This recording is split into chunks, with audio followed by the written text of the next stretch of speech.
कि अगर आपने अभी तक मेरे चैनल को सब्सक्राइब नहीं किया है तो प्लीज़ वीडियो के नीचे इस रेड कलर के बटन पर क्लिक करके सब्सक्राइब कर लें और सब्सक्राइब करने के बाद इस बेल बटन पर जरूर क्लिक करें।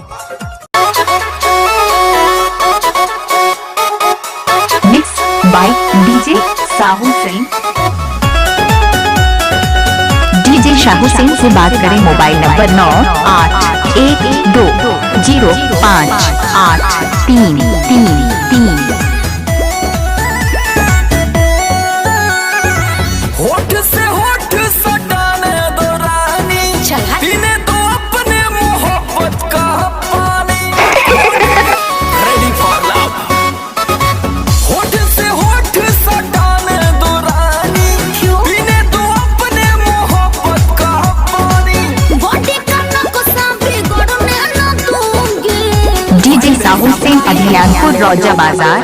कमरिया को टच करने न दूंगी। कमरिया को टच करने न दूंगी। कमरिया को टच करने न दूंगी।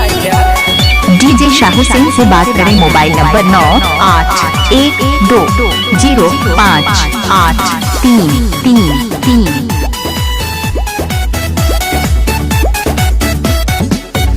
डीजे साहू सिंह अभियानपुर रौजा बाजार।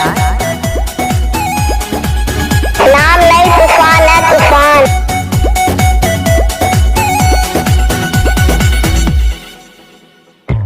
कच्ची जवानी है पकने तो राजा। नखरे तू छोड़ गोरी बाहों में आजा। डीजे साहू सिंह नेपाल। चलो शुरू करते हैं। कच्ची जवानी है पकने तो राजा।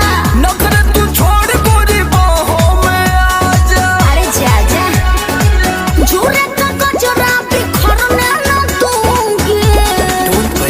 कुछ नहीं। डीजे साहू सिंह अभियानपुर रौजा बाजार।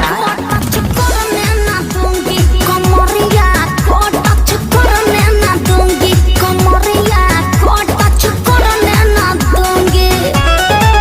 अगर आप लोग चाहते हैं ऐसा गाना गाने के लिए तो संपर्क करें डीजे साहू सिंह से बिल्कुल फ्री में।